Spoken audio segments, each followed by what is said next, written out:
Olá, o estudo da Santíssima Trindade é importantíssimo, porque tem a ver com a realidade de Deus. E devemos sempre lembrar, ao estudarmos a pessoa de Deus, que não somos nós que pesquisando descobrimos Deus. É Deus que se revela especialmente na sua palavra.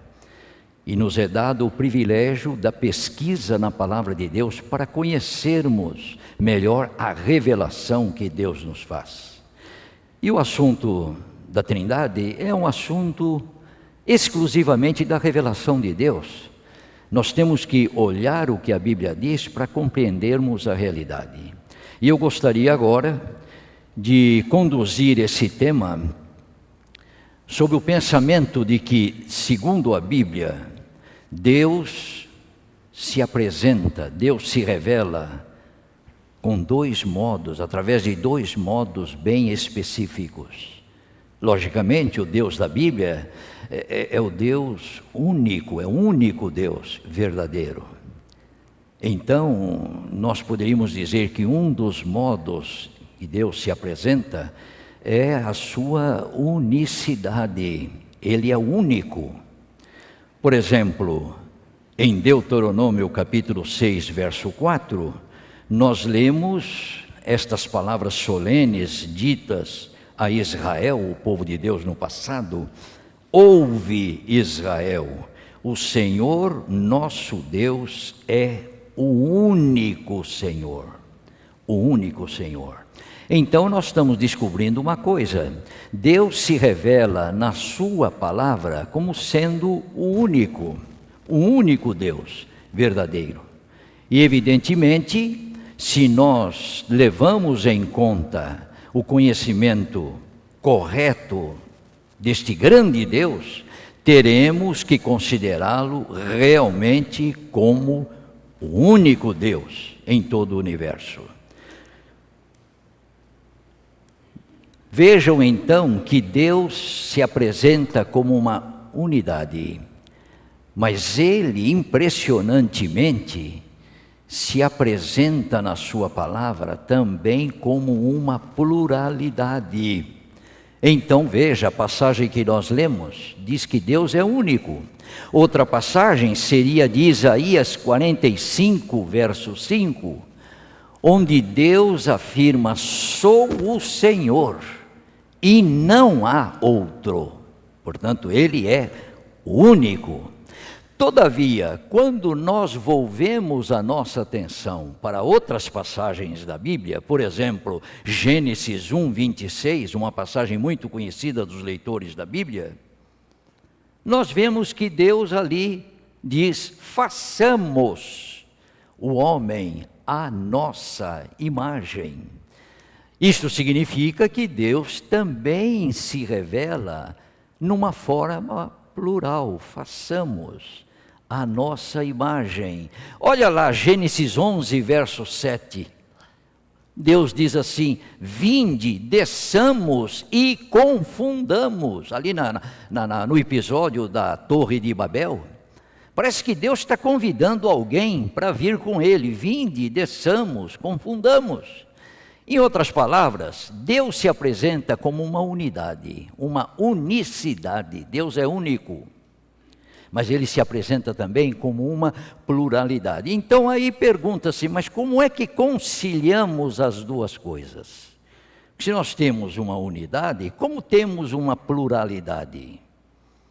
Bem, temos que entender esse detalhe, esse ponto. Na realidade, quando se fala na unicidade de Deus, estamos nos referindo exatamente a essência divina, a substância divina.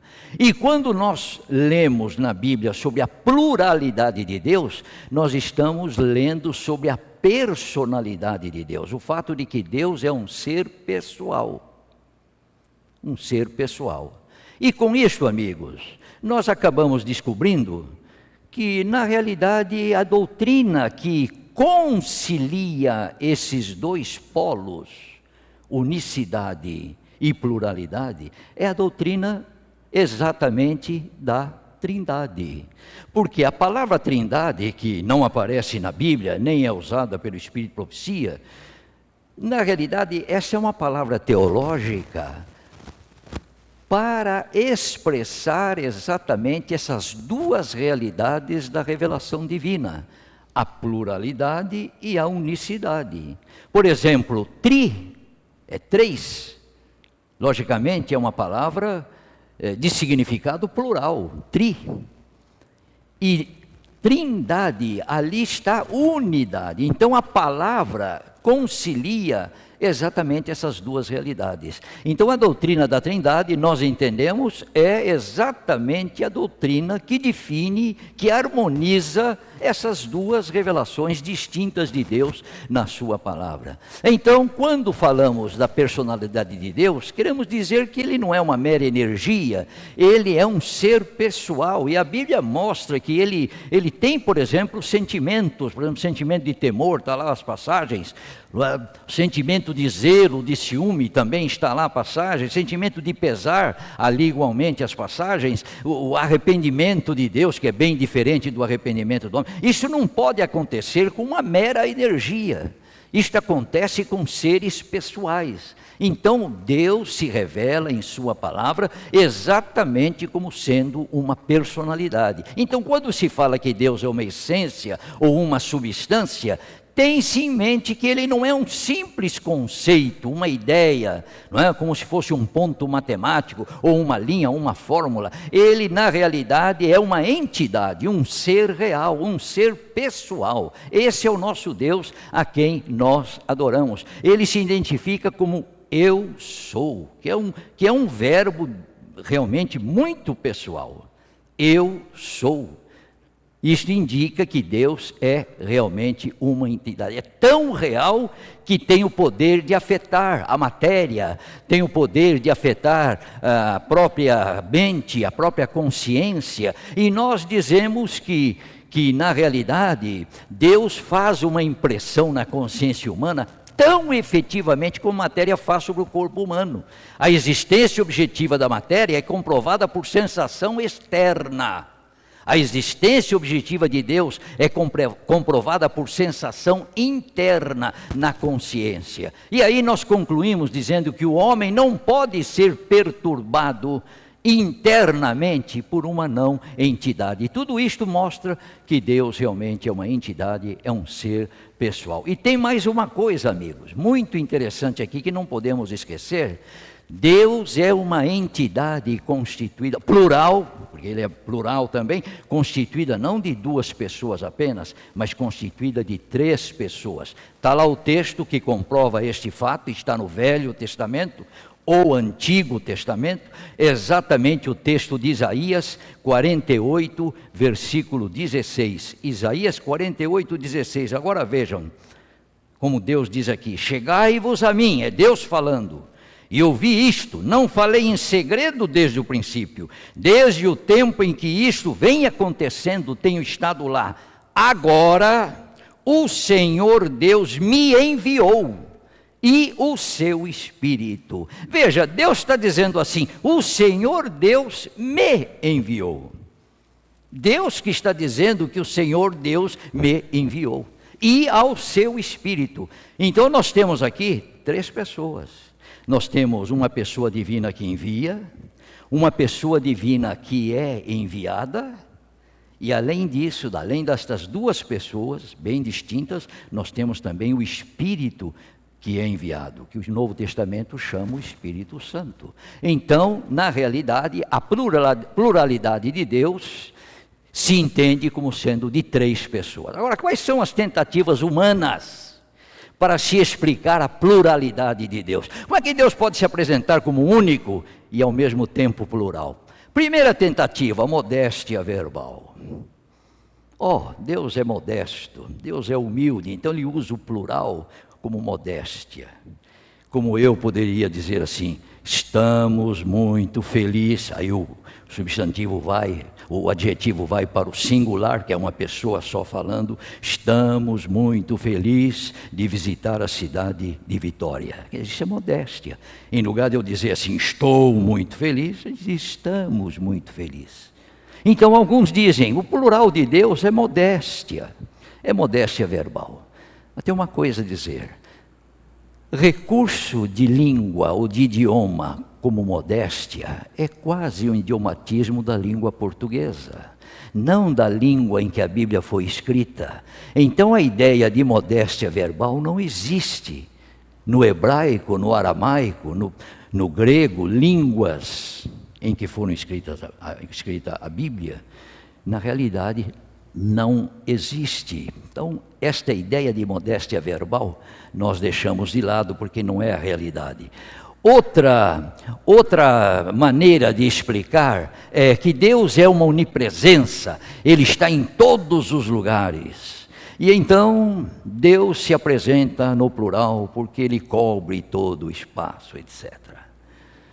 Meus amigos, essa é uma ideia também estranha, porque Deus nunca fala do plural pensando ou falando ou se referindo à sua onipresença.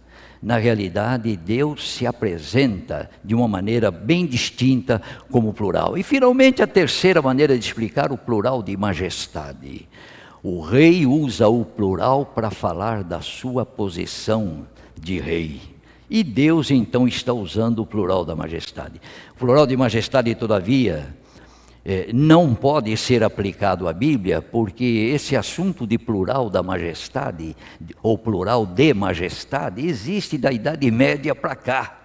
E a Bíblia foi escrita bem antes da Idade Média. Falar de plural de majestade para explicar a pluralidade de Deus é submeter a Bíblia a um costume da Idade Média, o que realmente não é muito próprio. Então, meus amigos, nenhuma dessas razões é correta, porque há textos que mostram claramente que o plural de majestade não pode ser aplicado mesmo. Gênesis 3:22, disse o Senhor Deus, eis que o homem se tornou como um de nós.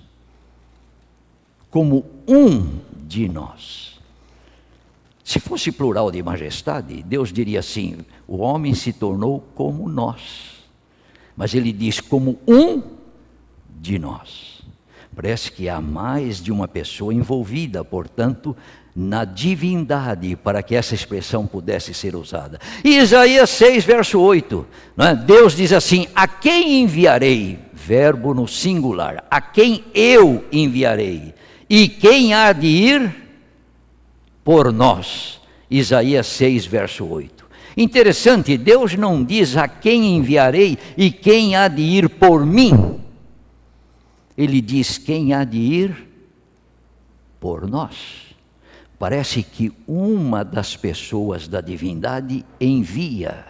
E aquela pessoa que é enviada não apenas por aquela que enviou, é enviada por todas as demais. Quem há de ir por nós? E Isaías disse, eis-me aqui, envia-me a mim, está no verso 2. E Deus lhe disse, vai e dize a este povo, ouvi e não entendais, vede, mas não percebais. Torna insensível o coração deste povo, endurece-lhe os ouvidos, fecha-lhe os olhos, para que não venha ele a ver com os olhos, e ouvir com os ouvidos, e a entender com o coração, e se converta e seja salvo. Lá nos versos 9 e 10.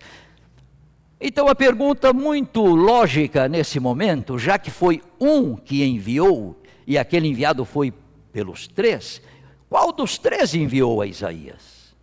Teria sido o pai? É possível. Teria sido o filho? Também é possível. Teria sido o Espírito Santo? Também é possível. Mas a pergunta continua, qual dos três? O Pai, o Filho e o Espírito Santo? Qual? E aí perguntamos, teve Isaías uma visão da Trindade? Eu acho que a Bíblia nos responde, porque a Bíblia é clara em dizer que Isaías viu o Senhor assentado sobre um alto sublime trono, e serafins e querubins e anjos aos milhares, cantando e louvando a Deus, dizendo: Santo, Santo, Santo é o Senhor dos exércitos. E aí as pessoas que não acreditam na Trindade dizem o seguinte: está vendo, se Isaías viu a Deus, ele viu o Pai, porque só o Pai é Deus. Só que nós temos um problema aqui, quando nós pensamos apenas no Pai. Qual é o problema? O problema é que João 1,18, notem bem, João 1,18, diz: ninguém jamais viu a Deus. E agora, Isaías viu a Deus ou não viu? Viu. Mas como é que a Bíblia diz ninguém jamais viu a Deus? É que a Bíblia, quando diz que ninguém jamais viu a Deus, está se referindo ao Pai. Ao Pai. E em sua visão, Isaías viu a Deus, mas viu a quem? O Filho. E a gente pergunta, viu Isaías a Jesus na sua visão? Olha lá, João 12, 39 a 41. Diz assim: por isso não podiam crer, falando aí o evangelista dos judeus da sua época, porque Isaías disse ainda: cegou-lhes os olhos, endureceu-lhes o coração. O texto que nós já lemos, não é? Mas quando chega no verso 41, João diz assim: isto disse Isaías, porque viu a glória de Jesus e falou a seu respeito. E aí eu pergunto, poderia alguém contemplando a Jesus em visão dizer que essa pessoa viu a Deus, se Jesus realmente não fosse Deus? Não fosse Deus? E ele disse: quem me vê a mim, vê a quem? Vê o Pai. Vê o Pai. Então, amigos, nós temos que compreender que Jesus é Deus, tanto quanto o Pai. Não resta a menor dúvida. Mas ainda tem aquela pergunta, nós estamos fazendo, finalmente, quem é que disse a Isaías, vai, qual dos três falou isto? Vai e diz a este povo, ouvi, não entendais, etc. Qual dos três enviou a Isaías? Bem, meus amigos, procurando a resposta nós encontramos, porque agora nós temos a palavra de Paulo, exatamente no livro de Atos, capítulo 28. Vamos ver, Atos capítulo 28, versículos 23 a 27. Vejam bem o que o apóstolo Paulo disse aqui aos judeus que foram visitá-lo quando ele estava preso lá em Roma. Atos 28, versículos 23 a 27. Diz assim: havendo-lhe eles marcado um dia, vieram em grande número ao encontro de Paulo na sua própria residência. Então, desde a manhã até a tarde, lhes fez uma exposição em testemunho do reino de Deus, procurando persuadi-los a respeito de Jesus, tanto pela lei de Moisés como pelos profetas. Houve alguns que ficaram persuadidos pelo que ele dizia, outros, porém, continuaram incrédulos. E agora notem, havendo discordância entre eles, despediram-se, dizendo Paulo estas palavras: bem falou o Espírito Santo a vossos pais, por intermédio do profeta Isaías, dizendo: vai a este povo e diz-lhe, de ouvido ouvireis e não entendereis, vendo vereis e não percebereis. Agora nós temos a resposta. Qual dos três enviou a Isaías? O Espírito Santo. E o Espírito Santo disse a Isaías: vai, não é? Vai e diz a este povo, etc. Agora, o importante é que o Espírito Santo enviou. Mas aquele que foi enviado pelo Espírito Santo, não foi só pelo Espírito Santo, foi pelos três. Porque o próprio Espírito Santo perguntou: a quem eu enviarei? E quem há de ir? Por nós. Quem há de ir? Por nós. De maneira, meus queridos amigos, quando se examina a Bíblia com imparcialidade, isenção de ânimo, realmente nós não podemos negar que Deus se revela como uma unidade e se revela como uma pluralidade. Esta é a verdade. Nós não podemos negar isto. E realmente, amigos, se nós cremos na palavra de Deus e procuramos entender exatamente o que Deus diz, revelando-se a si próprio, nós chegamos à conclusão que realmente Deus é uma unidade e é uma pluralidade. O mesmo Deus que é uma unidade é uma pluralidade. É difícil entender isto? Olha, realmente a revelação de Deus transcende muitas vezes a nossa capacidade mental de compreensão das coisas. Mas quem sabe uma ilustração ajuda. Uma ilustração ajuda. Por exemplo, a Bíblia diz o seguinte: vocês garotas que pensam em casamento, não é? E os jovens que pensam em casar, os rapazes, lembrem o seguinte, a Bíblia diz assim: deixará o homem, como é que diz? A seu pai e a sua mãe, e se unirá à sua mulher, e serão ambos uma só carne. Está lá em Efésios. E o que temos aqui então no casamento? Falando de personalidades, nós temos duas pessoas distintas, a esposa e o marido. Mas vejam, duas pessoas distintas formando uma só carne. Personalidade, marido e mulher. Essência ou substância, carne, uma só carne.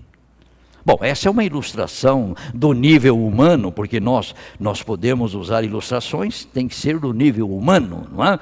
Mas uma ilustração que ajuda a entender a realidade divina. Nós temos três pessoas, personalidade, Pai, Filho e Espírito Santo. Três pessoas. Todavia, uma unidade essencial. Os três são o único Deus verdadeiro. O único Deus que deve ser adorado, que deve ser reverenciado, que deve ser amado com todas as nossas forças, com todo o nosso coração. O único Deus que deve ser seguido, porque na realidade é o único Deus verdadeiro. Qual é o único Deus verdadeiro segundo a Bíblia? Pai, Filho e Espírito Santo. Este único Deus verdadeiro se revela em três pessoas. E eu pergunto, amigos, poderíamos crer diferente se a Bíblia demonstra esta realidade? Ser esta a realidade do Deus que se revelou? Que Deus então nos abençoe para que nós continuemos a crer na palavra de Deus e a seguir exatamente o que a palavra de Deus determina e ensina e orienta. Olha este texto interessante do Espírito de Profecia. Cristo aguarda com fremente desejo a manifestação de si mesmo em sua igreja. Quando o caráter de Cristo se reproduzir perfeitamente em seu povo, então virá para reclamá-los como seus. O caráter de Deus sendo reproduzido no povo de Deus, para que Cristo então retorne, reclame o seu povo como sua propriedade e leve o seu povo para o reino eterno. Agora a pergunta é: como é possível refletir o caráter de Deus? Por obra e graça de quem? Isto só será possível por obra e graça do Espírito Santo. Então, amigos, se é só por obra e graça do Espírito Santo, quanto mais o diabo espalhar a ideia de que o Espírito Santo não é Deus, de que o Espírito Santo não é nem uma pessoa, é uma mera energia, mas ele sai ganhando. Por quê? Porque enquanto o caráter de Cristo não for reproduzido no seu povo, Jesus não vem para buscá-los. Então, amigos, o inimigo sabe disso e procura espalhar ideias que realmente não condizem com a realidade, para que realmente continuemos pecadores e vamos vivendo aqui nesse mundo, e a gente morre e vem outra geração atrás, e aquela geração também desaparece e vem outra geração, e aí a história do mundo prossegue, não é? Sem qualquer alteração, sem qualquer mudança, e é o que o diabo quer. O diabo não quer que Jesus volte. É por isso que ele fica inventando estas ideias, essas histórias diferentes do que a Bíblia diz, para manter-nos aqui neste velho mundo de pecado. Que Deus então nos abençoe, para que nós creiamos no que a palavra de Deus diz, e possamos seguir aquilo que a palavra de Deus determina, porque só assim nós chegaremos lá. Não esqueçamos da promessa: quem perseverar até o fim, ou melhor, como está na Bíblia, aquele que perseverar até o fim, esse será salvo. Que Deus o abençoe.